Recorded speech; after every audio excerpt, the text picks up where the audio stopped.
আমি আপনি যেই আমল করি না কেন, সেটা ছোট হোক আর বড় হোক, আল্লাহ তাআলার কাছে ওই আমলটা কবুল হওয়ার অন্যতম শর্ত হলো আমলটা হতে হবে একমাত্র আল্লাহ তাআলার সন্তুষ্টির জন্য।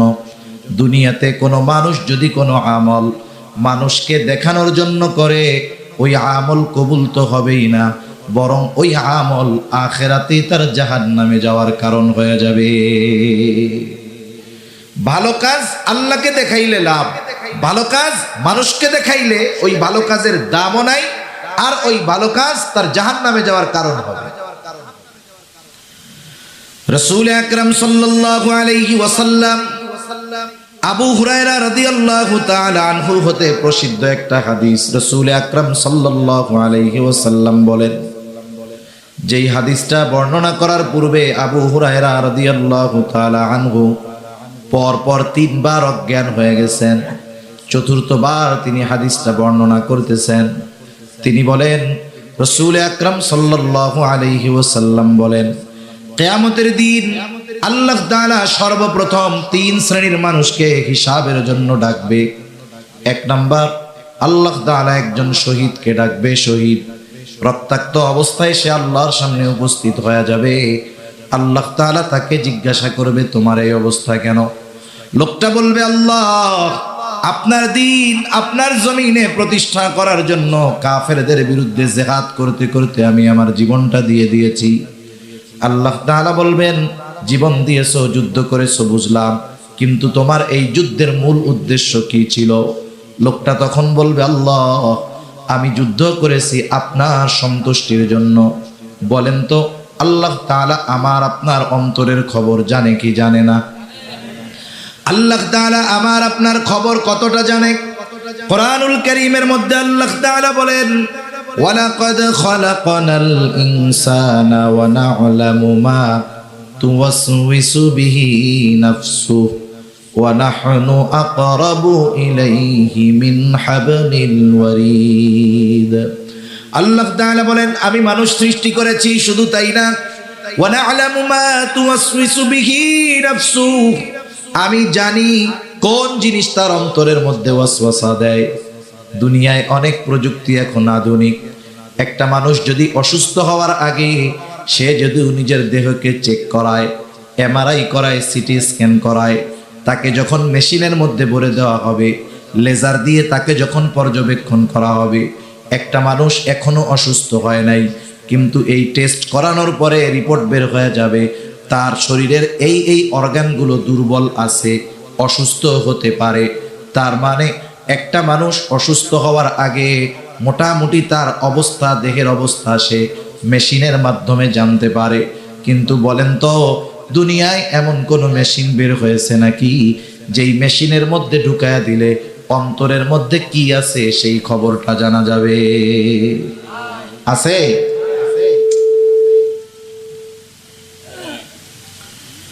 এই রকম মেশিন দুনিয়াতে আবিষ্কৃত হয় নাই। রাসূল আকরাম সাল্লাল্লাহু আলাইহি ওয়াসাল্লাম বলেন, আল্লাহ রাব্বুল আলামিন তখন বলবে, না বান্দা, আমি আল্লাহ তোমার অন্তরের খবর জানি। তুমি কেন যুদ্ধ করেছো জানি, কারণ যুদ্ধ করেছো যাতে করে দুনিয়ার মানুষ তোমার বীরত্বের প্রশংসা করে, তোমাকে বীর বলে, বাহাদুর বলে। তুমি যে উদ্দেশ্যে দুনিয়ায় করেছো, দুনিয়ায় তুমি তা পেয়ে গেছো, কারণ তুমি দুনিয়ার মানুষ তোমাকে বীর বলেছে, বাহাদুর বলেছে। সুতরাং আজকে আমি আল্লাহর তরফ থেকে তোমার জন্য কিছু নাই, তুমি চলে যাও, তোমার ঠিকানা হলো জাহান্নাম। আল্লাহ তাআলা দ্বিতীয়ত একজন দানবীরকে ডাকবে, জিজ্ঞাসা করবে, আমি আল্লাহ তোমাকে অনেক সম্পদ দিয়েছিলাম, এই সম্পদ তুমি কোন কাজে কোথায় ব্যয় করছো? লোকটা বলবে, আল্লাহ, আপনার দেওয়া সম্পদ আমি দান করেছি, সদকা করেছি। যার ঘর নাই তাকে ঘর বানিয়ে দিয়েছি, যার বাড়ি নাই তাকে বাড়ি বানিয়ে দিয়েছি, যার খাবার নাই তাকে খাবার কিনে দিয়েছি। আল্লাহ তাআলা বলবে, বান্দা, কেন তুমি এই দান সদকা গুলো করেছ? লোকটা বলবে, আল্লাহ, এগুলো আমি আপনার সন্তুষ্টির জন্য করেছি। আল্লাহ তাআলা তখন বলবেন, না বান্দা, না না, তুমি মিথ্যা বলতেছ, আমি আল্লাহ তোমার অন্তরের খবর জানি। তুমি দান করেছো যাতে করে দুনিয়ার মানুষ তোমাকে দানবীর বলে, তোমার দানের প্রশংসা করে। তুমি যে উদ্দেশ্যে দান করেছো দুনিয়ায় তুমি তা পেয়ে গেছো। দুনিয়ার মানুষ তোমাকে দানবীর বলেছে, দুনিয়ার মানুষ তোমাকে গরিবের বন্ধু বলেছে। সুতরাং আজকে আমি আল্লাহর তরফ থেকে তোমার জন্য কিছু নাই, তুমি চলে যাও, তোমার ঠিকানা হলো চিরস্থায়ী জাহান্নাম। তৃতীয়তে একজন আলেম অথবা কারিকে ডাকবেন। আল্লাহ তাআলা জিজ্ঞাসা করবে, গোলাম কেন ইলম অর্জন করেছো, কেন কোরআন শিখেছো? লোকটা বলবে, আল্লাহ শুধুমাত্র আপনার সন্তুষ্টির জন্য কোরআন শিখেছি, ইলম শিখেছি। আল্লাহ তাআলা বলবে, না বান্দা, তুমি মিথ্যা বলতেছো। তুমি যে উদ্দেশ্যে ইলম অর্জন করেছো তা হলো দুনিয়ার মানুষ তোমাকে আলেম বলবে, হাফেজ বলবে, তোমার তিলাওয়াত শুনে মানুষ প্রশংসা করবে, তোমার আলোচনা শুনে মানুষ প্রশংসা করবে। তুমি মানুষের প্রশংসার জন্য আলেম হয়েছো, কোরআন শিখেছো। তুমি দুনিয়ায় তো তা পাইয়াই গেছো, কারণ দুনিয়ার মানুষ তোমার কথার প্রশংসা করেছে, তোমার ওয়াজের প্রশংসা করেছে, তোমার তিলাওয়াতের প্রশংসা করেছে। সুতরাং আজকে আমি আল্লাহর তরফ থেকে তোমার জন্য কিছু নাই, তুমি চলে যাও, তোমার ঠিকানা হলো চিরস্থায়ী জাহান্নাম। একটু খেয়াল দিয়ে বুঝেন, একটা মানুষ তার জীবনটা দিয়ে দিয়েছে, আরেকজন মানুষ জীবনের অর্জিত সম্পদগুলো দান করেছে, আরেকজন মানুষ দুনিয়ার কথা চিন্তা না করে ইলম অর্জন করেছে। এত কষ্টার্জিত বিষয়গুলো কোনো মূল্য পায় নাই কেন? বলে ওইগুলো করেছে ঠিক, তবে আল্লাহর সন্তুষ্টির জন্য করে নাই, যার কারণে এই ইবাদত, এই আমল তার কোনো কাজে আসে নাই। উল্টা জাহান্নামে যাওয়ার কারণ কেন হলো? বুঝে থাকলে একটু জবাব দিবেন জবান খুলে। বলেন তো, ইবাদতের একমাত্র হকদার কে? আরো জোরে বলেন, কে? আল্লাহ হলেন ইবাদতের একমাত্র হকদার। কেউ যদি আল্লাহ তাআলার হক নষ্ট করে, অর্থাৎ ইবাদত করার দরকার ছিল আল্লাহর সন্তুষ্টির জন্য, কিন্তু করলো মানুষের সন্তুষ্টির জন্য, এটার দ্বারা হলো শিরক। এক নাম্বার, ওই ইবাদত আল্লাহর জন্য হয় নাই, হয়েছে শিরক। দ্বিতীয়ত, ইবাদতের হকদার ছিল আল্লাহ, ইবাদত আল্লাহর জন্য হয় নাই, বিধায় আল্লাহর হক নষ্ট হয়েছে। শিরক যুক্ত ইবাদত আল্লাহ তাআলার কাছে কোনো দাম নাই, এই জন্য ওইটা বাদ। দুই নাম্বার, ইবাদতের হকদার ছিল আল্লাহ, যেহেতু অন্যর জন্য করার কারণে আল্লাহর হক নষ্ট করা হয়েছে, এই জন্য এই ইবাদত কাজে আসবে না, বরং তার জাহান্নামে যাওয়ার কারণ হয়ে যাবে। সেজন্য আমরা যেই ইবাদত করি না কেন, আমরা ওই ইবাদত গুলো আল্লাহ তাআলার সন্তুষ্টির জন্য করব। সেটা যত ছোট ইবাদত হোক, যত বড় ইবাদত হোক, আল্লাহর জন্য যদি না হয় ওই ইবাদতের কোনো দাম আছে? যত ছোট ইবাদত হোক, আল্লাহর জন্য যদি হয়, দাম আছে না নাই? এটার নাম হলো ইখলাস, যে আমার সব ইবাদত একমাত্র আল্লাহ তাআলার জন্য হবে। যখন কোন ছোট ইবাদতের মধ্যেও এই উদ্দেশ্য থাকে, ওই ইবাদতটা তখন সুন্দর বলে বিবেচিত হয়। আল্লাহ তাআলা বেশি ইবাদত, বেশি আমল আমাদের কাছে চায় না। আল্লাহ তাআলা সুন্দর ইবাদত চায়, সুন্দর আমল চায়। সুন্দর কাকে বলে? আমরা আমাদের সংজ্ঞায় সুন্দর সেটাকে বলি যেটা দেখার পরে চক্ষু তৃপ্ত হয়, অন্তরের মধ্যে প্রশান্তি আসে। এখন বলেন তো, আপনাদের সামনে যদি একজন আফ্রিকার কালো মানুষকে এনে দেওয়া হয়, আমাদের সংজ্ঞায় বলেন তো ওই লোকটা ভালো না কালো? ভালো লাগবে আমাদের? চোখ তৃপ্ত পাবে? তৃপ্তি পাবে? চোখ তৃপ্তি পাবে না, চোখের ভালো লাগবে না। তাহলে আমাদের সংজ্ঞায় কালো যে, সে সুন্দর না। কিন্তু আল্লাহ তাআলার সংজ্ঞা, সৌন্দর্যের সংজ্ঞা এটা ভিন্ন সংজ্ঞা। আল্লাহ রাব্বুল আলামিন কোরআনুল কারীমের সূরাতুল মুলকের মধ্যে বলেন, আল্লাযী খালাকাল মাউতা ওয়াল হায়াতা লিয়াবলুয়াকুম আইয়ুকুম আহসানু আমালা। আল্লাহ তাআলা বলেন, তিনি আল্লাহ যিনি জীবন এবং মৃত্যুকে সৃষ্টি করেছেন। এবং কেন করেছেন? বলে লিয়াবলুয়াকুম, তোমাদের পরীক্ষা করার জন্য। কিসের পরীক্ষা?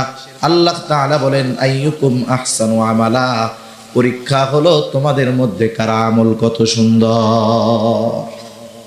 তাহলে আল্লাহ তাআলা বেশি ইবাদত চান না সুন্দর ইবাদত চান?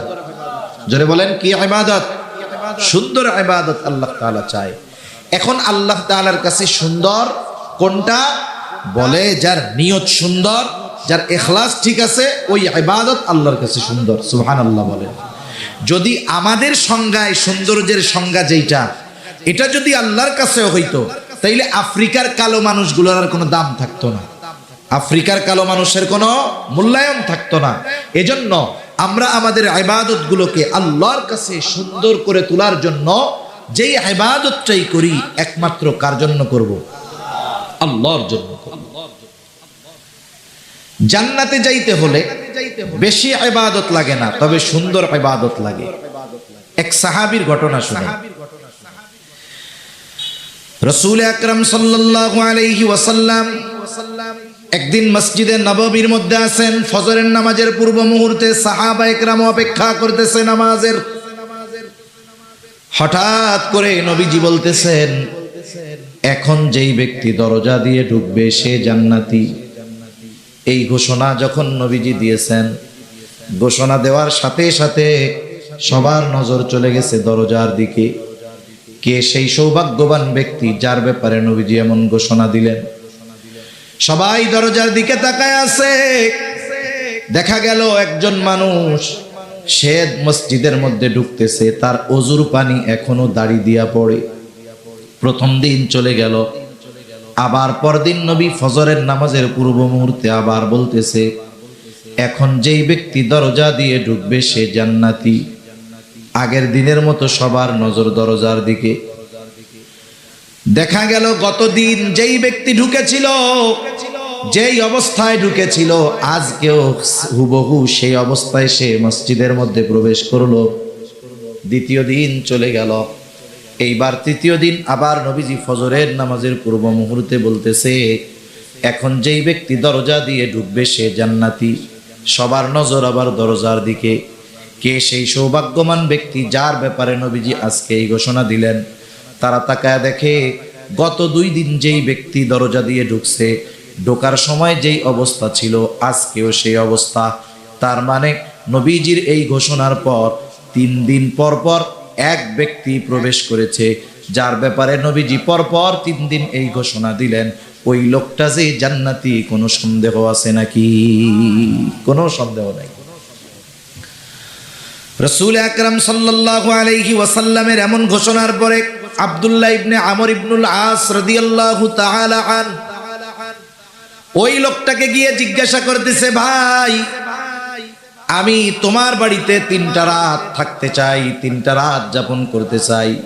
উদ্দেশ্য হলো নবীজি যেই ব্যক্তির ব্যাপারে এমন ঘোষণা দিলেন ওই ব্যক্তির কি স্পেশাল আমল আছে দেখার দরকার। কারণ এই দুনিয়াতে সব শ্রেণীর মানুষ তাদের স্পেশাল আমলগুলো নিরিবিলি রাতের বেলায় করে। বলেন তো, চোর চুরি দিনে করে না রাত্রে করে? ডাকাত ডাকাতি দিনে করে না রাত্র করে? বলেন তো, যারা আহলুল্লাহ বুজুর্গানে দিন, তারা তাদের স্পেশাল ইবাদতগুলো দিনে করে নাকি রাত্রে করে? এই রাতের বেলায় মূলত বুজুর্গ যারা, এরা রাতটাকেই ইবাদতের জন্য বেছে নেয়, কারণ একেবারে নিরিবিলি, কোনো ঝঞ্ঝাট নাই, ঝামেলা নাই। আবার যারা ওই ধরনের অকারেন্স করে, অপরাধ করে, ওরাও অপরাধের জন্য রাত্রকে বেছে নেয়, কারণ মানুষজন সব ঘুমে থাকে, রাস্তায় লোকজন থাকে না। তা উনি চিন্তা করতেছে স্পেশাল ইবাদত তো রাতের বেলা করে। এখন উনি রাতের বেলা কি ইবাদত করে এটা জানার জন্য তো ওনার বাড়িতে থাকার দরকার। উনি গিয়া ওই লোকটাকে বলতেছে। আর এক হাদিসের আলোকে বোঝা যায় নবীজি যেই ব্যক্তির ব্যাপারে এই ঘোষণা দিয়েছেন ওই ব্যক্তির নাম হলো সাদ বিন মুআজ রাদিয়াল্লাহু তাআলা আনহু, হযরত সাদ রাদিয়াল্লাহু তাআলা আনহু। উনি গিয়ে বলতেছে, ভাই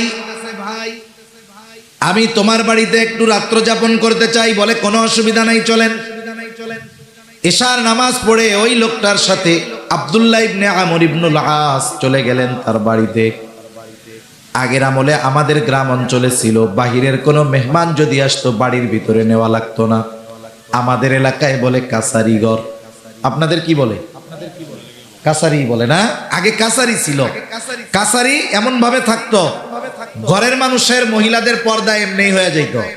কাছারির মুখটা থাকতো বাহির দিকে, মেহমান ঢুকতো, ওইখানে পানি বাথরুম করার ব্যবস্থা বাইরে থাকতো। তার মানে একজন মেহমান আসলে ভেতরের মহিলাদের পর্দার ব্যাপারে কোনো সমস্যা হইতো না। দেখেন আগের মানুষেরা, আমাদের মা দাদিরা নানিরা, এনারা কিন্তু এত বোরকা পইরা ঘুরে নাই। কিন্তু এমনও দেখা গেছে ওই দাদি নানিদেরকে ওই বাড়ির মানুষ সারা জিন্দেগিতে অন্য পরপুরুষ এক নজরও দেখতে পারে নাই, ঠিক কিনা বলে? আসলে বিষয় হলো বোরকাটা পর্দার জন্য জরুরি তা না, পর্দার জন্য মূলত নিজেকে প্রস্তুত করার দরকার। এখনের বোরকাগুলো পরার পরে তো আরো পর্দার চাইতে বেপর্দা হয়, ঠিক কিনা বলে? বোরকা পরে কেন? বলে পর্দা করার জন্য। পর্দা করার জন্য যদি পরে, এখনকার যে ভাব বোরকা, আসলে ওইটা তো পর্দার জন্য হয় না, বরং মানুষকে আরো তার পোশাকের প্রতি আকৃষ্ট করার জন্য পরা হয়। সে যদি নিজেকে লুকানোর জন্য পরতো তাহলে ওই ধরনের স্টাইল থাকতো না, এমব্রয়ডারি থাকতো না, 14-15টা কুচি থাকতো না। কি যে ভাব হইছে বোরকার, এগুলো দ্বারা বাস্তবিক পর্দা হয় না। অথচ আগের মহিলারা এখনো অনেক আছে আমাদের গ্রাম অঞ্চলগুলোতে। পুরুষ মানুষ দেখছে, বৃদ্ধ মানুষ, কেউ তার দিকে তাকাবে না। সে দেখা যাচ্ছে রাস্তার থেকে নেমে কাপড়টাকে এমন ভাবে ঢাকনা দিছে যে তার দেহের আবহাওয়া আকৃতি বোঝার কোনো সিস্টেম নেই। কাচারি ঘরে থাকতে দিয়েছে আব্দুল্লাহ ইবনে আমর ইবনুল আসকে। আব্দুল্লাহ ইবনে আমর ইবনুল আস তিনি তো ঘুমানোর জন্য যান নাই, মূলত দেখার জন্য গেছে কি ইবাদত করে। তিনি খেয়াল করলেন ওই ব্যক্তি ঘরের মধ্যে ঢুকলো, বাতি নিভায়া দিল, ঘুমায় গেল। আব্দুল্লাহ ইবনে আমর ইবনুল আস সারা রাত সজাগ, কোন সময় উঠে আর কোন সময় কি ইবাদত করে দেখবে। কিন্তু দেখা গেল অপেক্ষা করতে করতে ফজরের আজান হয়ে গেছে, লোকটা ঘুমের থেকে উঠছে মাত্র। আজানের পরে ঘুম থেকে উঠছে, এরপরে জরুরত সারছে, এরপরে সে নামাজের জন্য প্রস্তুত হয়ে গেছে। তার মানে আজ রাত্রে সে কোনো স্পেশাল ইবাদত করে নাই। পরের দিন আবার বলতেছে, ভাই আমি আজকেও একটু সমস্যা, তোমার বাড়িতে থাকতে চাই, থাকতে দিবা না? কি বলে, হ্যাঁ থাকো। এইবার গত দিনের মতো সারা রাত জাগা, দেখে এশার নামাজ পড়ে ঘুমায়, ফজরের আজান দিলে ঘুম থেকে উঠে। 2 দিন পার হয়ে গেল। একটা মানুষ যদি কোনো ধারাবাহিক কোনো কাজ করে, ধারাবাহিক কোনো আমল করে, তাহলে ওই আমলটা পরপর 3 দিন সাধারণত বাদ যাওয়ার কথা না, যেহেতু তার কোনো অসুস্থতা নাই, তার কোনো শগল নাই, ব্যস্ততা নাই, যার কারণে ইবাদতটা বাদ যাইতে পারে। এইবার 3য় দিন আবার বলে, ভাই আজ রাতটাও আমি তোমার বাড়িতে একটু থাকতে চাই। বলে থাকো, কোনো অসুবিধা নাই। ওই রাত্রটাও সারা রাত সে জেগে থাকছে। দেখলো এশার নামাজ পড়ে ঘুমায় গেল, আর ফজরের আজান দিলে ঘুম থেকে উঠলো। এইবার আর নিজের কৌতূহলকে চাপায় রাখতে পারে নাই। আব্দুল্লাহ ইবনে আমর ইবনুল আস ওই লোকটাকে জিজ্ঞাসা করতেছে, বাইরে তোমার বাড়িতে 3 দিন থাকার কারণ আমার বাড়িতে থাকার জায়গা নাই এটা নয়, বরং এই 3 দিন তোমার বাড়িতে রাত্র যাপন করার কারণ হলো আগে পরপর 3 দিন ফজরের নামাজের পূর্ব মুহূর্তে হঠাৎ করে নবীজি ঘোষণা করতেছে, এখন যেই ব্যক্তি দরজা দিয়ে ঢুকবে সে জান্নাতি। আমরা সবাই তাকায় দেখলাম, কে সে? দেখলাম তুমি দরজা দিয়ে ঢুকছো। এই ঘোষণা পরপর 3 দিন নবীজি দিয়েছেন, পরপর 3 দিনই নবীজির ঘোষণার পরে তুমি দরজা দিয়ে ঢুকছো। আমি তোমার বাড়িতে রাত্র যাপন করার উদ্দেশ্য ছিল, আমি দেখতে চেয়েছিলাম তুমি স্পেশাল কি আমল করো, যার কারণে নবীজি তোমার ব্যাপারে এমন ঘোষণা দিলেন। এইবার লোকটা বলতেছে, আলহামদুলিল্লাহ, নবীজি যদি আমার ব্যাপারে এমন ঘোষণা দিয়ে থাকেন এটা তো বড় শুকরিয়ার বিষয়। তবে তুমি যেই আশায় আমার বাড়িতে রাত্র যাপন করছো, ওই রকম কোন রাত্রিকালীন ইবাদত আমি করি না। তবে হ্যাঁ, একটা জিনিস করি। কি করো? বলে রাত্রে যখন আমি ঘুমাতে যাই, আমাকে যারা কষ্ট দিয়েছে আমি তাদের সবাইকে মাফ করে দে। 5 ওয়াক্ত নামাজ পড়ি, হারাম হালাল বেঁচে চলি, যেটা সাধারণ কাজ, এর চাইতে বেশি কিছু করি না।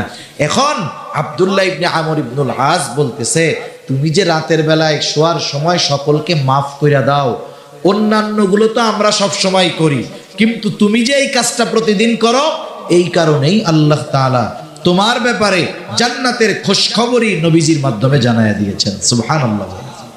তাহলে দেখেন, আমল কবুল করাতে হয়, 1 নাম্বার দরকার ঈমান। জোরে বলেন কি দরকার? 2 নাম্বার দরকার হলো ইখলাস। কি জোরে বলেন? ইখলাস তথা নিয়তের বিশুদ্ধতা। ভাইরে আওয়াজ ছাড়তে পারো না?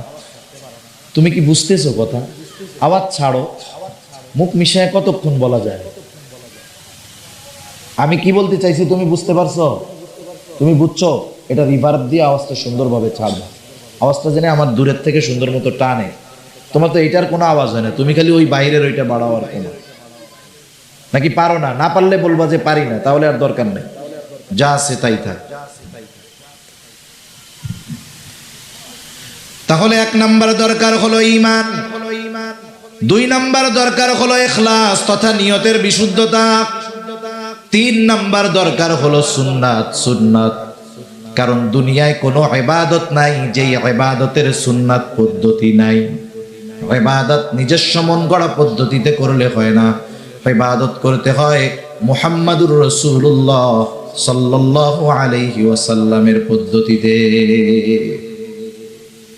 সুন্নাত হলো এমন এক জিনিস, তথা নবীজির পদ্ধতি হলো এমন এক জিনিস, তুমি না পারলে থাক, আমি মাপছে, না পারলে থাক, যা আছে তাই করো। একটা হলো গাড়ি ভালো, গাড়ি ভালো যদি যে চালাইতে না পারে চলবে, কাজ হবে, ওই গাড়ি খাদে পড়ে যাবে। আর একটা হলো গাড়িতে ডিফেক্ট আছে কিন্তু ড্রাইভার পাক না, দেখবেন ও ওইটারে নিয়ে চালায় চলে যাবে। এই অপারেটিং এর মধ্যে সিস্টেম আছে। আপনাকে জিনিস ভালো দিলেই হবে না, ওই জিনিস চালানোর মতো দক্ষ লোক দিতে হবে, নাইলে কাজ হবে না। জিনিস ভালো আছে কিন্তু আমি বুঝতে পারছি পাইলট শেষ, বাদ যে হয় নাই, এটা কি 10 সিট দেওয়ার দরকার আছে নাকি? একটা দেখলে ওটাই তো বোঝা যায় যে বাদ হয়েছে কি হয় নাই। সেজন্য তোমার আর নড়াচড়ার দরকার নাই, আমি কষ্ট করে কইতেছি, অসুবিধা নাই। দুনিয়াতে এমন কোন ইবাদত নাই যেটার সুন্নাত পদ্ধতি নাই, তথা নবীজির দেখানো পদ্ধতি নাই, এমন কোন ইবাদত দুনিয়াতে নাই। বরং দুনিয়ার কাজগুলো যদি কেউ নবীজির পদ্ধতিতে করে, ওই দুনিয়াবি কাজগুলোও ইবাদত হয়ে যায়। যেমন প্রতিদিন মানুষের কিছু করণীয় কাজ আছে, দৈনন্দিন কিছু জরুরত আছে, যেমন বাথরুম করা, বাথরুমে যাওয়া, এটা দৈনন্দিন একটা কাজ। একজন ফজরের আজান শুনে ঘুম থেকে উঠে গেল, ফজরের আজান শুনে ঘুম থেকে উঠছে, নামাজে যাবে, জরুরতে চাপ দিয়েছে, সে চিন্তা করতেছে নামাজে যদি দাঁড়াই, ফজরের নামাজের কেরাতটা একটু লম্বা, যদি ওই সময় নামাজের মধ্যে জরুরতে চাপ দেয়, ইবাদতের একাগ্রতা নষ্ট হয়ে যাবে। এই চিন্তা করে সে চিন্তা করলো তাহলে জরুরতটা পূরণ করে এরপরে মসজিদের দিকে যাই। এই নিয়তে সে বাথরুমের দিকে রওনা হলো। বাথরুমে যাওয়ার পদ্ধতি, সুন্নাত পদ্ধতি হলো 1 নম্বরে মাথা ঢেকে যাওয়া। সেটা আপনি টুপি দিয়ে ঢাকেন, আর রুমাল দিয়ে ঢাকেন, গামছা দিয়ে ঢাকেন, অসুবিধা নাই। নবীজির সুন্নাত হলো মাথা ঢেকে বাথরুমে যাওয়া। আর বিজ্ঞানও বলে মাথা ঢেকে বাথরুমে যাওয়া উচিত। কেন? বলে বাথরুমের মধ্যে অগণিত ব্যাকটেরিয়া আছে, বাথরুমের মধ্যে অগণিত জীবাণু আছে। এই মাথার চুল এটা হলো অত্যন্ত সংবেদনশীল। দেখবেন মাথার মধ্যে খুশকি হয়, কিন্তু যার দাড়ি আছে এরা জিজ্ঞাসা করেন তো দাড়ির মধ্যে কখনো খুশকি হয় নাকি? চুলের চাইতে দাড়ি বড়, কিন্তু এই জায়গায় কেন হয়? বলে মাথার স্কিন, মাথার স্কিন যে চামড়া, এইটা বেশি সংবেদনশীল। এজন্য এই চুলও ময়লা টানে বেশি, মাথার চামড়াও ময়লা টানে বেশি। এজন্য যদি মাথা ঢাকা না থাকে, বাথরুমের এই জীবাণু ব্যাকটেরিয়া গিয়ে তার মাথার মধ্যে সমস্যা হতে পারে, চামড়ায় সমস্যা হতে পারে। বিজ্ঞান বলে এই কথা। আর নবীজি 1500 বছর আগে বলে দিয়েছেন বাথরুমে যাওয়ার সময় মাথা ঢেকে যাইবা। সেজন্য বাথরুমে যাওয়ার সময় মাথা ঢেকে যাওয়া সুন্নাত। কথায় কথা আসে তাই একটা জিনিস বলে দেই, আমরা তো এখন সভ্যকে আধুনিককে, যার ঘরের মধ্যে বাথরুম বেশি সে তত আধুনিক, ঠিক না? আপনি বাড়ি বানাইছেন, আগে বাথরুম থাকতো অনেক দূরে, এখন আপনি বাড়ি বানাইছেন, বাথরুম যদি ঘরের মধ্যে না দিয়া বাইরে দেন মানুষ আপনাকে আধুনিক বলবে না, কিন্তু যদি ঘরের মধ্যে বাথরুম দেন দেখবেন এটাকে আরো আধুনিক বেশি বলে, ঠিক কিনা বলে? আধুনিকতা কি হইছে? বাইরের বাথরুম ঘরে ঢুকছে, বাইরের পায়খানা কই ঢুকছে? ঘরের মধ্যে ঢুকছে। এই হলো আধুনিকতার নাম। এই বাথরুম ঘরে হওয়ার কারণে আমরা অনেক সময় মেসওয়াক, আমাদের ব্রাশ, এগুলো বাথরুমের মধ্যে রাখি, একটা র্যাকের মধ্যে রেখে দেয়। এখন বাথরুমের মধ্যে যখন থাকে ব্যাকটেরিয়া, জীবাণু থাকে, আপনি ঘুম থেকে উঠে পেস্ট লাগায় ব্রাশ করতেছেন, ওই জীবাণু ওর দ্বারা আপনার পেটে সমস্যা হতে পারে। এজন্য বিশেষ করে মেসওয়াক, ব্রাশ এগুলো বাথরুমের বাইরে রাখবো তো ইনশাআল্লাহ। এবার আপনি বাথরুমে ঢুকবেন, ঢোকার আগে দোয়া পড়তে হবে। অনেকে জানে না, ঢুইকা এরপরে দোয়া পড়ে। ঢোকার আগে দোয়া পড়বেন, এরপরে বাম পা দিয়ে ঢুকবেন, বাথরুমের মধ্যে বসলেন, জরুরত ছাড়লেন, টিস্যু ইউজ করলেন, পানি দিয়ে পরিষ্কার পরিচ্ছন্ন হইলেন, এরপরে ওযু যদি ভেতরে করার ব্যবস্থা থাকে ওযু করলেন, যদি বাহির খাওয়ার দরকার হয় ডান পা দিয়ে বাহির হলেন, বাহির হওয়ার পরে দোয়া পড়লেন। আমি শুধু উল্লেখযোগ্য সুন্নাতগুলা বললাম। একটা মানুষ যদি সুন্নাত তরিকায় বাথরুম করে তাহলে ওই বাথরুম করার মধ্যে তার কমপক্ষে 10টা সুন্নাতের আমল হয়ে যায়। অথচ এই কাজগুলো আমরা দৈনন্দিন করি। আবার দেখেন, প্রত্যেক বেলা খানা খাই, খানা খাওয়ার সময় দস্তরখানটা বিছান, খানার সময় ডান দিক দিয়ে খানা শুরু করেন, খানার শুরুতে বিসমিল্লাহ বলেন, খানার দোষ ত্রুটি না ধরেন, খানাটা পড়ে গেলে উঠায় খান, প্লেটটাকে ভালো মতো চেটে খান। এই যে অনেক সময় আমরা হুজুররা কোনো জায়গায় খাইতে গেলে একটু চাইটা চুইটা খাই, অনেকজন দেখা কয় কিরে দেখ হুজুর প্লেট না খায় ফেলায়, আল্লাহ জানে। আরে প্লেট তো জান্নাতে গিয়া খামু, এর আগে একটু প্র্যাকটিস করে নি, ঠিক কিনা বলেন? এই যে দেখেন বিজ্ঞান কি বলে, আমি আপনি যখন খাবার পরে আঙ্গুলগুলো চেটে খাই, আঙ্গুলের উপরে ধারালো ধারালো দাগ আছে না নাই? মানুষ মারা যাওয়ার সাথে সাথে এই রেখাগুলো চলে যায়। এটা যখন জিহ্বার সাথে ঘষা খায় দেখবেন একটা লালা হয়, লালা। এই লালাটা কত উপকারী! এই লালাটা আমি আপনি খেয়ে ফেলি যখন, এটা আমার আপনার খাবার হজমের জন্য কাজ করে। সুবহান। আপনি প্লেট চাইটা খাইতেছেন, মানুষ বলতেছে খ্যাত, আমি বলি এটা সুন্নাত। উপকার কি? 1 নাম্বার নবীর সুন্নাত অনুযায়ী খানা খাওয়ার কারণে সওয়াব হইল। 2 নাম্বার, হাত যখন চেটে পুটে খেলাম, এই যে লালা হলো ঘষা লাগার কারণে, এই লালা আমার হজমের জন্য কাজ করে। সুবহান। ইসলামের প্রত্যেকটা বিষয় মেনে চললে আখিরাতের উপকার তো আছে, দুনিয়ার গুলোও আছে। তবে আমরা দুনিয়াবি কল্যাণের জন্য ইবাদত করব না, ইবাদত করব আল্লাহর জন্য, আর দুনিয়াবি কল্যাণ অটোমেটিকলি আল্লাহ দান করবে। সুবহান। তাহলে দুনিয়ার কাজগুলো যদি নবীর তরিকায় করা হয়, সুন্নাত তরিকায় করা হয়, ওগুলো ইবাদত হয়ে যায়। আর ইবাদত যেগুলো, ওগুলো অবশ্যই অবশ্যই নবীজির সুন্নাত তরিকায় করতেই হবে। সুন্নাত বিহীন কোনো ইবাদত নাই। অনেকে মনে করে সুন্নাত মনে হয় এমন জিনিস, করলে সওয়াব না করলে গুনাহ নাই। আসলে বিষয়টা এমন নয়। কিছু সুন্নাত আছে ফরজ, কিছু সুন্নাত আছে ওয়াজিব, কিছু সুন্নাত আছে সেটা স্বাভাবিক সুন্নাত। এখন কথা হইল কিছু সুন্নাত ফরজ, এটা কেমনে হয়? যেমন কোরআনুল কারীমের মধ্যে নামাজের কথা আছে 82 জায়গায়। কয় জায়গায়? 82 জায়গায় নামাজের কথা আছে। আল্লাহ তাআলা কোন বিষয়ে গুরুত্ব আরোপ করার জন্য একাধিকবার বলার দরকার হয় না, একবার বললেই সেটা যথেষ্ট হয়ে যায়। আল্লাহ তাআলা 82 জায়গায় নামাজের কথা উল্লেখ করার দ্বারা কমপক্ষে 82টা উদ্দেশ্য আছে। আল্লাহ তাআলা নামাজের কথা কোরআনুল কারীমে 82 জায়গায় বলছেন। এখন যদি গোটা দুনিয়ার সব মুফাসসিরদেরকে একত্রিত করেন, সকলকে যদি বলেন আপনারা সবাই মিলে নবীর সুন্নাত বাদ দিয়ে, নবীর হাদিস বাদ দিয়ে শুধুমাত্র কোরআন থেকে ফজরের 2 রাকাত নামাজ আমরা যেই পদ্ধতিতে পড়ি, ওই পদ্ধতিগুলো শুধু কোরআন থেকে বের করে দিবেন, আপনারা সাধারণ মানুষও সহজে বুঝবেন। বলেন তো নবীর সুন্নাত হাদিস বাদ দিয়ে শুধু কোরআন থেকে 2 রাকাত নামাজ পড়ার পদ্ধতি কিয়ামত পর্যন্ত কেউ বের করতে পারবে নাকি? কেউ কিয়ামত পর্যন্ত পারবে না, অসম্ভব এটা।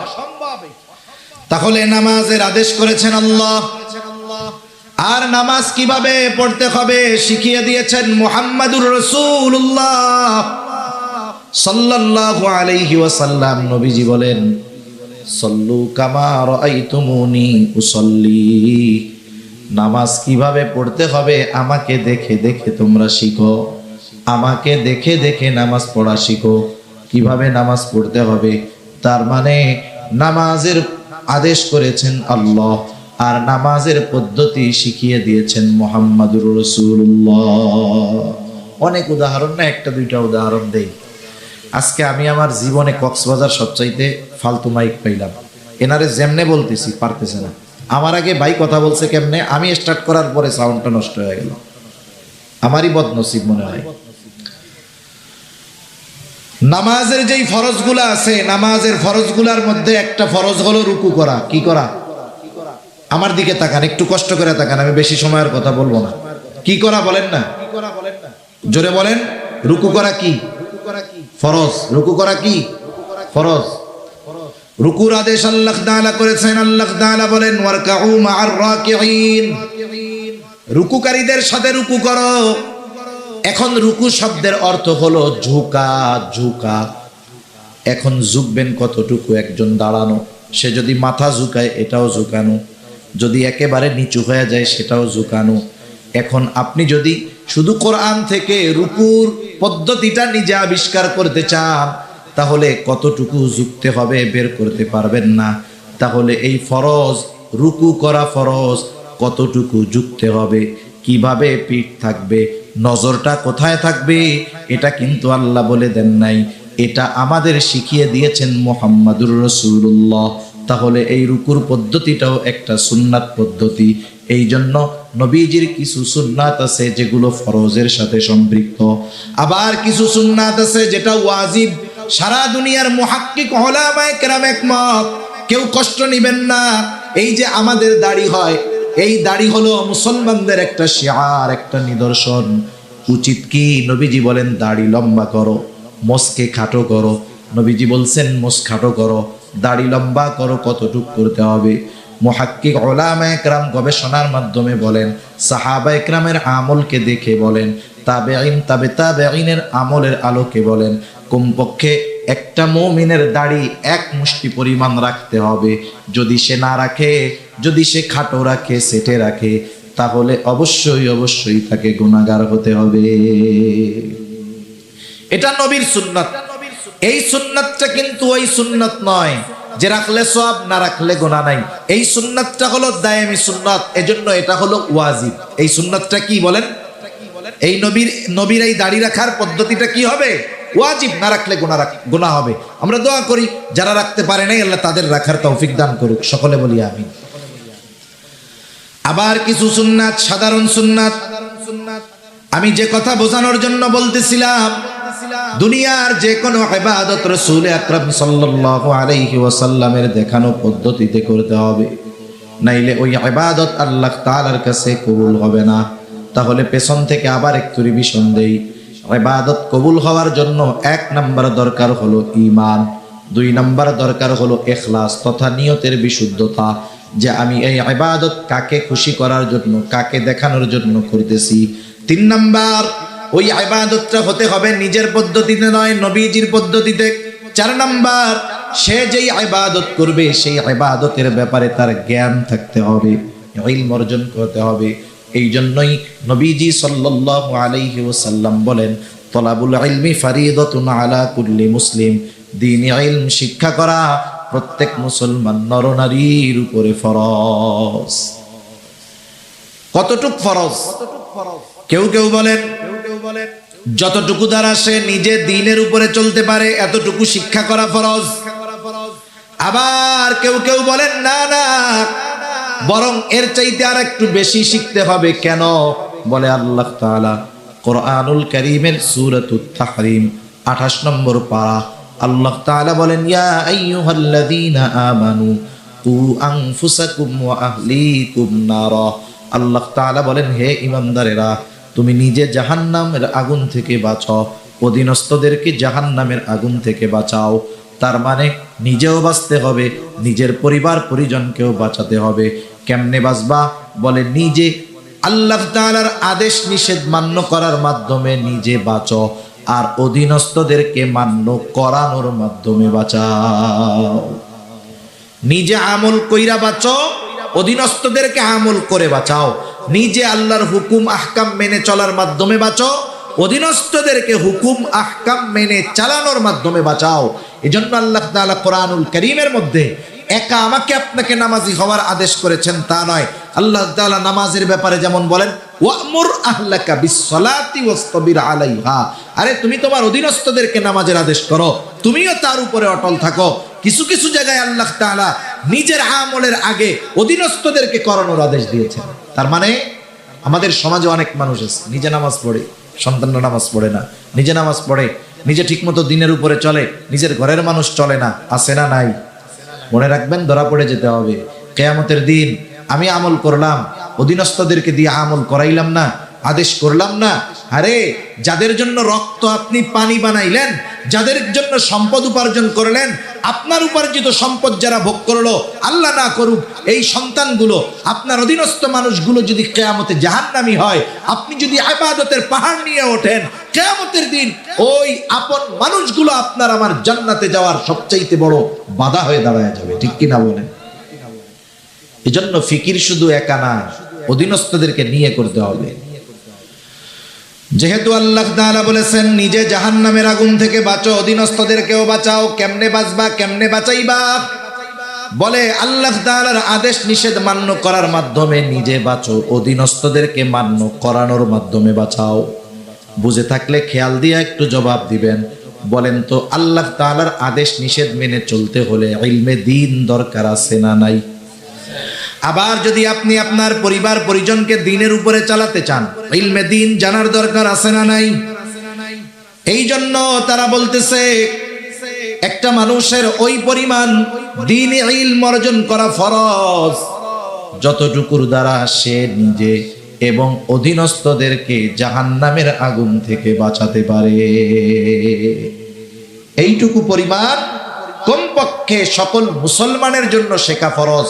আমি জানি যে আমাদের সমাজে, আমাদের কমিউনিটিতে, আমাদের দেশে অনেক পাঁচ ওয়াক্ত নামাজি এই পরিমাণ ইলমে দ্বীন তার জানা নাই।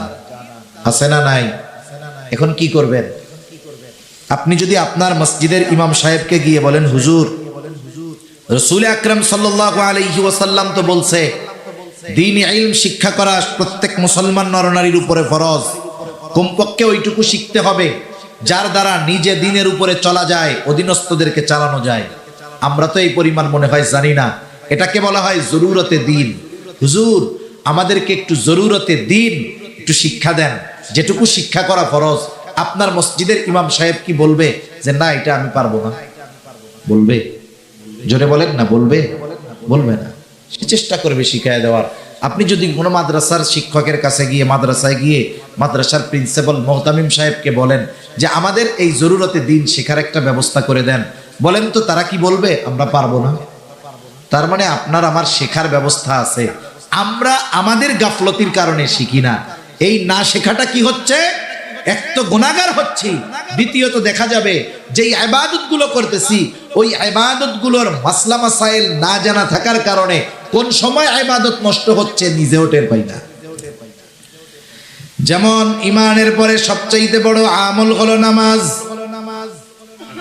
নামাজের কিছু বিষয় আছে ফরজ, কিছু বিষয় আছে ওয়াজিব। যেমন নামাজের বাহিরে ভিতরে 13 ফরজ। বলেন তো ফরজ ছুইটা গেলে নামাজ হবে নাকি? এক লোক নামাজ পড়তেছে, পাশেও আর একজন পড়ে, সে নামাজ শেষ করার আগে 2টা সাউসিজদা দিছে, এরপরে আবার সে সালাম ফিরিয়ে নামাজ শেষ করেছে। পাশের জন এমনিই জিজ্ঞাসা করে, কিরে ভাই তুমি যে সাউসিজদা দিলা কারণ কি? বলে সাউসিজদা কখন দেয়? বলে নামাজের ওয়াজিব ছুটা গেলে সাউসিজদা দিতে হয়, তাইলে নামাজ হয়ে যায়। কিন্তু ফরজ যদি ছুইটা যায় বলেন তো নামাজ থাকবে না যাবে? এখন বলে সাউজদা দিছস কেন? ওয়াজিব ছুটছে নি? কয় ওয়াজিব টুয়াজিব ছুটে নাই, একটু বায়ু বাইর হয়ে গেছিল। বুঝেন নাই? একটু বায়ু বের হয়ে গেছে, এই জন্য আমি সাউজদা দিছি। এখন বলেন বায়ু যদি বের হয় ওযু থাকে না যায়? ওযু যদি না থাকে নামাজ থাকে না যায়? সাউজদা একটা না 100টা দিলে কাজ হবে? কাজ হবে না। এজন্য ইবাদত সংক্রান্ত মাসলা মাসাইল গুলো জানতে হবে, একটার সাথে একটা কানেক্টেড। আপনি একটাকে বাদ দিয়ে আর একটা পারবেন না। যেমন দেখেন, নামাজের অন্যতম এক শর্ত কি? ফরজ যে কাপড় পাক। কাপড় কি হওয়া লাগবে? পাক হওয়া লাগবে। কাপড় যদি না পাক হয় অন্য সব ঠিক, নামাজ হবে না। এখন আপনার এই ক্ষেত্রে তাহারাত পবিত্রতার মাসলাগুলো জানতে হবে, যে কোন কারণে পোশাক পাক নাপাক হয়, কোন কাজ করলে নাপাক পোশাকটা পাক হয়ে যায়। এখন উনি তাহারাতের মাসালা, পবিত্রতার মাসালা জানে না। এখন উনি কি করছেন? ওনার কাপড়ে একটু প্রস্রাবের একটা ফোঁটা পড়ছে। কাপড়ের উপরে যদি প্রস্রাবের একটা ফোঁটা পড়ে, ওই প্রস্রাবটা কি এক জায়গায় থাকে না ছড়িয়ে যায়? এক ফোঁটা প্রস্রাব যতটুকু জায়গা নিয়ে ছড়াবে ওই কাপড়ের দ্বারা নামাজ না হওয়ার জন্য যথেষ্ট হয়ে যায়। এখন দেখেন উনার এটা জানা নাই, উনি প্রস্রাব করছে, ঢিলা কুলুক ব্যবহার করে নাই, প্রস্রাবের একটা ফোঁটা লুঙ্গিতে লাগছে।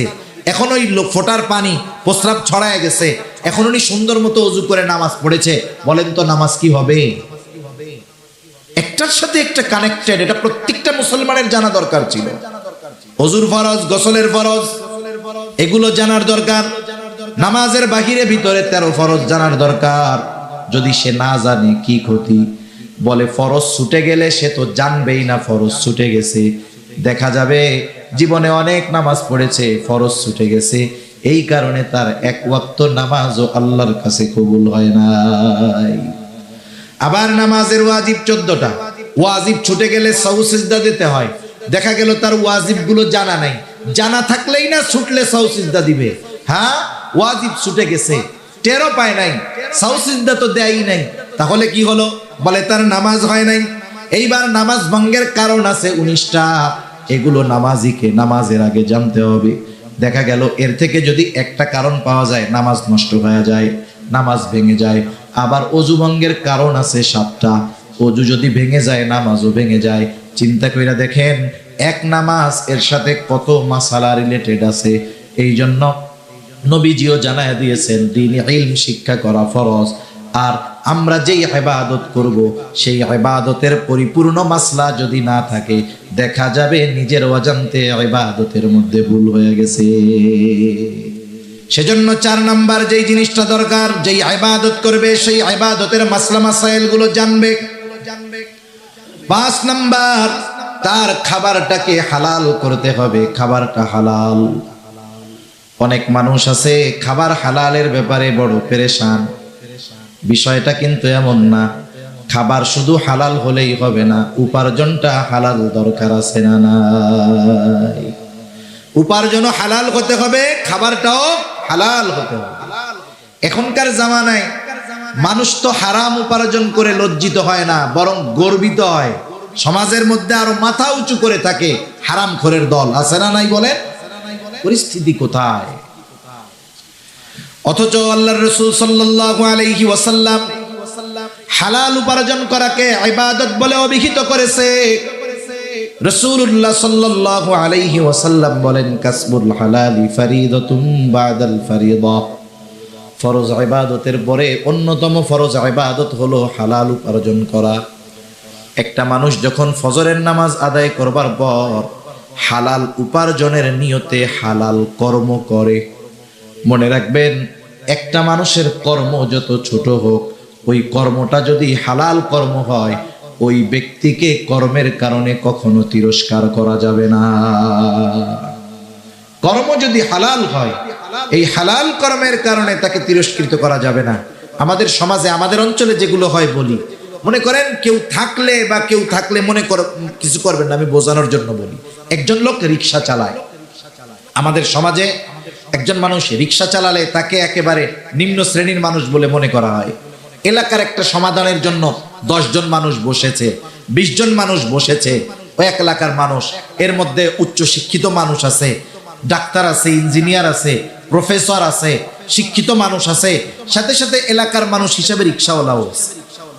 যে কোনো এক বিষয়ে সমাধানের জন্য তারা চিন্তা করতেছে, কিন্তু সমাধানের পথ কেউ খুঁজে পায় না। এখন রিক্সাওয়ালা রিক্সা চালাতে পারে ঠিক, আল্লাহ সুবহানাহু ওয়া তাআলা তাকে ভালো মন্দের বুঝ তো দান করতে পারে, ঠিক কিনা বলেন? এখন রিক্সাওয়ালার মাথায় একটা বুদ্ধি আসছে যে এই বুদ্ধি অনুযায়ী যদি কাজ করা হয় আমাদের আসন্ন সমাধান অথবা যেই সমস্যার সমাধান হয়ে যাবে।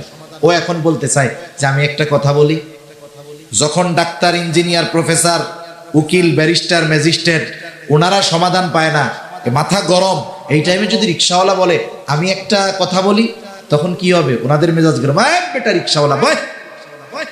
এত জ্ঞানী গুণী মানুষ এই জায়গায় আছে, বুদ্ধি পায় না, রিক্সাওয়ালা ওই জায়গায় মাথা চাড়া দিয়ে উঠছে। আচ্ছা, এই লোকটা তো এই এলাকার, এর তো একটা নাম ছিল, ঠিক কিনা বলেন? নাম ছিল না? কিন্তু নাম বাদ দিয়ে ওর কর্মকে আগে বলার কারণ কি? কারণ কি? এই কর্মের কথা বলে ওকে আঘাত করা, কর্মের কথা বলে ওকে কি করা? আঘাত করা। সেজন্য আমাদের সমাজে ছোট পেশার মানুষ যারা, আমরা এদেরকে অনেক সময় তাদের কর্মের ব্যাপারে তিরস্কার করি। খবরদার, হালাল উপার্জনকারী, সে হালাল উপার্জন করতেছে, যেই ছোট্ট কর্মের দ্বারা ওই কর্মটাকে তিরস্কার করার কোনো সুযোগ নাই। মনে রাখবেন, আপনার বাজারের একজন মুচি জুতা সেলাই যে করে, জুতা সেলাই করে যেই মুচি হালাল উপার্জন করে, আর সচিবালয়ের একজন সচিব যে মানুষের টাকা খেয়ে, ঘুষ খেয়ে সম্পদের পাহাড় করেছে, এই সমাজের মানুষের কাছে ওই সচিবের দাম হতে পারে, কিন্তু আল্লাহ তাআলার কাছে ওই হালাল উপার্জনকারী মুচির দাম ওই হারামখোর সচিবের চাইতে অগণিত গুণ বেশি, ঠিক কিনা বলেন? এই জন্য সমাজের অনেক মানুষ, ছোট পেশার মানুষ, এরা নিজেরা মাঝে মধ্যে মনে করে আমরা কত ছোট হয়ে গেলাম। না না, এ সমাজে যেই পেশাগুলোকে আমরা ছোট মনে করি, এইরকম অনেক পেশা আল্লাহ তাআলা নবীদের দিয়ে করিয়েছেন। যেমন কামার, অস্ত্র বানায় লোহা থেকে, দাউদ আলাইহিস সালাতু ওয়াস সালাম এই কাজ করেছেন। পৃথিবীর বড় বড় মনীষী আছে যারা এমন এমন কাজ করেছে, তাদের কর্ম দ্বারা তারা বিবেচিত হয় নাই, কিন্তু তাদের কথা, তাদের কর্ম, তাদের জ্ঞান দ্বারা গোটা দুনিয়া উপকৃত হচ্ছে, ঠিক কিনা বলেন? এই জন্য এক নম্বর, আমরা সমাজের কোনো ছোট কর্মজীবী মানুষ যার কর্মটা হালাল, তাকে এই কর্মের কারণে কখনো তিরস্কার করব না। এজন্য নবীজি বলেন, কাসবুল হালালি ফরিদাতুম বাদাল ফরিদা, ফরজ ইবাদত সমূহ ঠিক রেখে যে হালাল উপার্জনের জন্য হালাল কর্ম করে, নবীজি বলেন এটাও তার ইবাদত। সুবহানাল্লাহ বলে, কারণ সে হালাল খাওয়ার উদ্দেশ্যে হালাল উপার্জন করে। এই জন্য এক নাম্বার দরকার হলো হালাল উপার্জন, দুই নাম্বার দরকার হালাল খাবার। কারণ খাবার যদি হালাল হয় কিন্তু উপার্জনের অর্থ যদি হারাম হয়, এই খাবারটাও হারাম খাবারের মতো।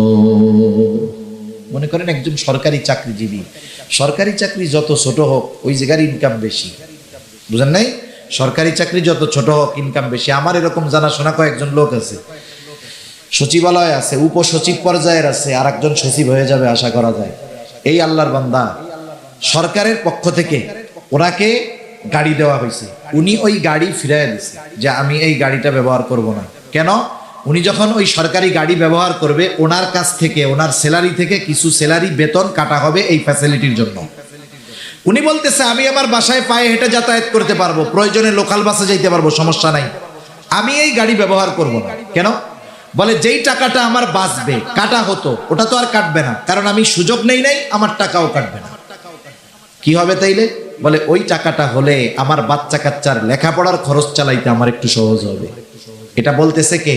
একজন উপসচিব পর্যায়ের লোক, একজন উপসচিব পর্যায়ের মানুষ। সে ইচ্ছা করলে কি করতে পারে এটা একজন সাধারণ শিক্ষিত মানুষও বুঝতে পারে।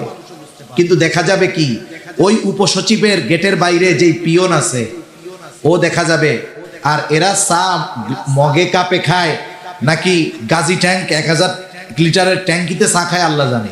2-4-5 হাজার টাকার কমে এদের চা পানের টাকা হয় না, ঠিক কিনা বলেন? ওই ব্যক্তি তো আপারব, ওরে 5000 টাকা হাতের মধ্যে গুজে দিয়ে স্যারের সাথে দেখা করে আসবে, কাজ শেষ। স্যার তো আর ঘুষ খায় না। দেখা যাবে ওই পিয়ন ঢাকা শহরে বাড়ি করে ফেলছে, কিন্তু উপসচিব তার বাপ দাদার রেখে যাওয়া বাড়িটা ভেঙে যাচ্ছে, ঠিক করার টাকা তার কাছে নেই। আছে না নাই? এরকম অনেক আছে।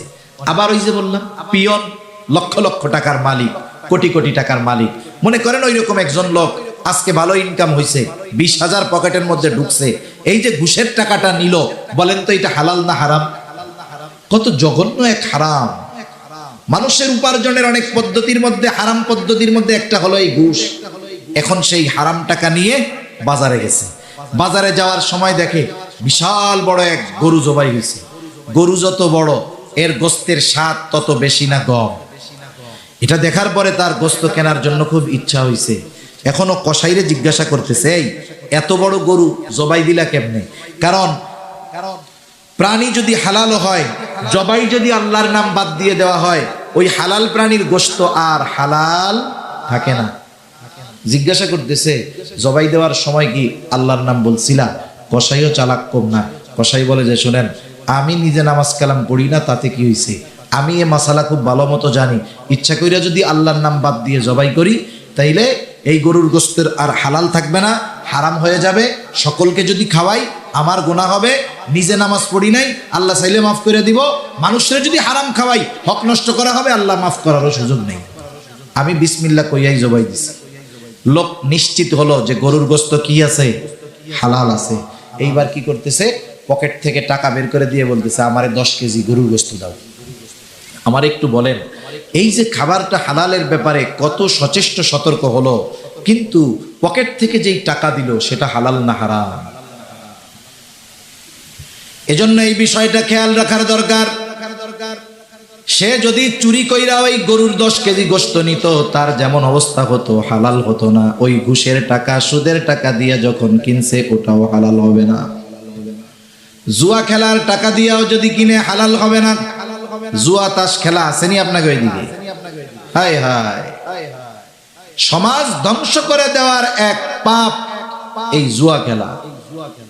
সেজন্য যেহেতু আপনাদের জনপ্রতিনিধিরা আছে, মুরব্বীরা আছে, অনুরোধ থাকবে এই প্রজন্মকে হেফাজত করেন। এখন তো জুয়া খেলার জন্য অনেক কিছু লাগে না, মোবাইল একটা হইলে হইছে। কত জায়গায় দেখি বাজারের মধ্যে রিক্সাওয়ালা রিক্সা রেখে, সিএনজিওয়ালা সিএনজি রেখে 4 জন মোবাইলের মধ্যে লুডু খেলা শুরু করতেছে। কি চলতেছে? জুয়া চলতেছে, বুঝতেই পারবেন না। এখন তাস নিয়ে বসা লাগে না, মোবাইলের মধ্যেই 4 জনে তাস খেলতে পারে। অবস্থা খুব খারাপ। এই জুয়ার ভয়ানক থাবা থেকে এ জাতিকে, আগামী প্রজন্মকে হেফাজত করার দরকার, ঠিক কিনা বলেন? এর দ্বারা উপার্জিত পয়সা, সুদ ঘুষের পয়সা যেমন হারাম, এর দ্বারা উপার্জিত পয়সাটাও হারাম।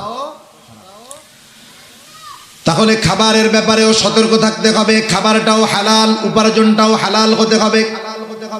এখন কথা হলো, কারো খাবার উপার্জন যদি হারাম হয়, তার ক্ষতি কি? বলে বড় বড় 4টা ক্ষতি আছে। কয়টা ক্ষতি? জোরে বলেন না কয়টা? 1 নাম্বার ক্ষতি, যে হারাম উপার্জন করে, হারাম খায়, তার দোয়া আল্লাহ তাআলা কবুল করে না। এই যে আজকে রাত্রে আল্লাহ তাআলা ক্ষমার ঘোষণা দিয়েছেন, ওই মানুষগুলোর জন্য ক্ষমার ঘোষণা নাই। তাদের মধ্যে অন্যতম হলো তারা যারা হারাম খায়। তাদের দোয়া আল্লাহ কবুল করবে না। দোয়া কবুল না করলে ক্ষমা হবে কেমনে? 1 নাম্বার ক্ষতি, তার দোয়া কবুল হয় না। দোয়া কবুলের কিছু সময় আছে, স্থান আছে। ওই সময় স্থানগুলোতে গেলেও তার দোয়া কবুল হবে না। এক ব্যক্তি বহু দূর সফর করে উস্কো খুস্কো চুলে বাইতুল্লাহর কাছে গিয়ে দোয়া করতেছে। সাহাবায়ে কেরাম দেখে মনে করতেছে এই ব্যক্তির দোয়া আল্লাহ তাআলা কবুল করবেন, ঠেকাবেন না। নবীজিকে আল্লাহ তাআলা ওই ব্যক্তির অবস্থা জানায় দিলেন। নবীজি বলেন, আল্লাহ তাআলা ওই ব্যক্তির দোয়া কেমনে কবুল করবে? যার উপার্জনটা হারাম, যার দেহটা হারাম খাবার দিয়ে গঠিত, যার দেহর মধ্যে হারাম পোশাক, ওই ব্যক্তির দোয়া আল্লাহ তাআলা কেমনে কবুল করবে? তাহলে হারাম উপার্জন, হারাম যারা খায়, 1 নম্বরে তাদের দোয়া কবুল হয় না। 2 নাম্বার, যারা হারাম উপার্জন করে, হারাম খায়, নবীজি সাল্লাল্লাহু আলাইহি ওয়াসাল্লাম বলেন, লা ইয়াদখুলুল জান্নাতা জাসাদুন গুদিয়া বিল হারাম। হারাম বক্ষণকারীর শরীর জান্নাতে প্রবেশ করবে না। 1 নাম্বার ক্ষতি, দোয়া কবুল হবে না। 2 নাম্বার ক্ষতি, জান্নাতে প্রবেশ করতে পারবে না। 3 নাম্বার ক্ষতি, আল্লাহ তাআলা কোরআনুল কারীমের মধ্যে বলেন, ইয়া আইয়ুহার রুসুলু কুলু মিনাত তাইয়্যিবাতি ওয়া'মালু সলিহা। আল্লাহ তাআলা সব রাসূলগণকে এক নির্দেশ দিয়েছেন, হে রাসূলগণ, আপনারা পবিত্র খান আর আমলে সালেহ করেন। এর দ্বারা উদ্দেশ্য হলো হালাল খান আর আমলে সালেহ করেন। বুজুর্গানে দিন উলামায়ে কেরাম বলেন, এখানে উদ্দেশ্য হলো যার খাবার অপবিত্র তথা হারাম তার ইবাদত আল্লাহ কবুল করে না। 4 নম্বর ক্ষতি, কেউ যদি হারামকে হালাল মনে করে তাহলে তার ঈমান থাকে না। একজন হারাম কাজ করতেছে, হারাম মনে করে, তার গুনাহ হবে, তবে সে বেঈমান হবে না। কিন্তু একজন হারাম কাজ করে না, কিন্তু ওই হারামকে সে হারাম মনে করে না, সে না কইরাও বেঈমান হবে। ঠিক কিনা কন? একটা উদাহরণ দিয়ে আলোচনা শেষ করে দেই। আমাদের সমাজে অনেক মানুষ আছে সরকারি চাকরি করে, সে তখন ঘুষ টুস কিচ্ছু খায় না, তার সংসার চালাতে, পরিবার চালাতে কষ্ট হয়। এরপরে সরকারি চাকরি শেষ, এখন আর কোনো টেনশন নাই, মসজিদে গিয়ে সব সময় নামাজ কালাম পড়ে, মসজিদ থেকে বাহির হয় না। এখন ইমাম সাহেব জিজ্ঞাসা করে, চাচা চাকরি যখন ছিল তখন তো টেনশনে দেখতাম, চাকরি এখন নাই, টেনশনও নাই, তবে এখন সংসার চলে কেমনে? বলে এখন আরো ভালো চলে। কেমনে ভালো চলে? বলে আগে বেতন পাইতাম 30,000, 30,000 দিয়া বাসা ভাড়া, লেখাপড়া, অন্যান্য খরচ দিয়ে মাসে আমার চলা কষ্ট হইতো, এখন আরো ভালো চলে। কেমনে চলে? বলে আমি 1 কোটি টাকা পাইছিলাম, ব্যাংকের মধ্যে রেখে দিছি, এখন মাসে মাসে 1 লাখ টাকা পাই, আলহামদুলিল্লাহ। আমার একটু বুঝাই বলেন তো, 1 কোটি টাকা ব্যাংকে ফিক্সড ডিপোজিট করে রেখেছে, নির্দিষ্ট পরিমাণে তাকে লাভ দেওয়া হচ্ছে। বলেন তো এটা কি কোনো সন্দেহ আছে? খাইতেছে সুদের টাকা, বলে কি আলহামদুলিল্লাহ। সুদের টাকা খেয়ে কি বলতেছে? যদি বুঝে বলে থাকে ঈমান নাই। একজন মদ খায়, মদ খাইতেছে কবিরা গুনাহ, কিন্তু কেউ যদি ইয়ারকি মাইরা বিসমিল্লাহ বলে মদ খায়, সাথে সাথে বেঈমান হয়ে যাবে, কোনো সন্দেহ নেই। একজন খাচ্ছে মদ, খেয়ে যদি সে আলহামদুলিল্লাহ বলে, বেঈমান হয়ে যাবে, কোনো সন্দেহ নাই। খাচ্ছে সুদ, স্পষ্ট এক হারাম, অথচ বলতেছে আলহামদুলিল্লাহ। এজন্য কেউ যদি হারামকে হারাম মনে না করে তাহলে তার ঈমান থাকে না। আসেন এবার মূল কথা। আল্লাহ তাআলা বললেন, ঈমানদার নারী অথবা পুরুষ আমলে সালেহ যদি করে, কয় ধরনের পুরস্কার? একটু জোরে বলেন, কয় ধরনের? 2 ধরনের পুরস্কার। একটা দিবেন দুনিয়ায়, আর একটা দিবেন আখিরাতে। কি পুরস্কার? 1 নাম্বার দুনিয়ার কথা বলেন। আল্লাহ তাআলা বলেন, ফালানুহইয়ান্নাহু হায়াতান তাইয়্যিবা। আল্লাহ তাআলা বলেন, আমি তাকে এক পবিত্র জিন্দেগি দান করব। সুবহানাল্লাহ। পবিত্র জীবন দ্বারা উদ্দেশ্য কি? পবিত্র জীবন দ্বারা উদ্দেশ্য হলো যে আল্লাহ তাআলা এ দুনিয়ায় তাকে মানুষের মুখাপেক্ষী করবে না, এই দুনিয়ার প্রয়োজন মেটানোর ব্যবস্থা করবে। একটা হলো প্রয়োজন, আর একটা বিলাসিতা। এখানে প্রয়োজন উদ্দেশ্য, প্রয়োজন আল্লাহ তাআলা মেটানোর ব্যবস্থা করবে। আল্লাহ তাআলা এ দুনিয়াতে তাকে পারিবারিক শান্তি দান করবে। আল্লাহ সুবহানাহু ওয়া তাআলা তাকে ইবাদতের মজা দান করবে। আল্লাহ তাআলা দ্বীনের উপরে চলা তার জন্য সহজ করে দিবে। বলেন তো, আমাকে যদি কেউ এই নিশ্চয়তা দেয় আপনার এই জীবনে যত প্রয়োজন সব মেটানোর ব্যবস্থা হবে, আর কোনো টেনশন আছে? সম্মানের দিক দিয়ে কখনো মানুষের কাছে হাত পাতা লাগবে না, আপনি ইবাদতের মজা পাবেন। আপনার পরিবারের মানুষের দ্বারা আপনাকে শান্তি দেওয়া হবে, নেককার বিবি দেওয়া হবে, নেককার সন্তান দেওয়া হবে, যে স্ত্রী সন্তান আপনার চক্ষু শীতলের কারণ হবে। সাথে সাথে আপনি ইবাদত করতে মজা পাবেন। আমরা কিন্তু ইবাদতে মজা পাই না। মসজিদে গেলে বসতে মন চায় না, 4 দোকান থেকে আর উঠতে মন চায় না। ঠিক কিনা বলেন? ইবাদতের মজা, এটা হলো হায়াতান তাইয়্যিবা, পবিত্র জিন্দেগি। আর আখিরাতে কি দিবে? আল্লাহ তাআলা বলেন, ওয়ালা নাজজিয়ান্নাহুম আজরাহুম বিআহসানি মা কানু ইয়ামালুন। আর আখিরাতে এই আমলে সালেহ যারা ঈমানের সাথে আমলে সালেহ করেছে, এই মানুষগুলোকে আল্লাহ তাআলা দুনিয়ায় যা করছে ওই তুলনায় বহুগুণ বেশি বড় প্রতিদান আল্লাহ তাআলা দিবে।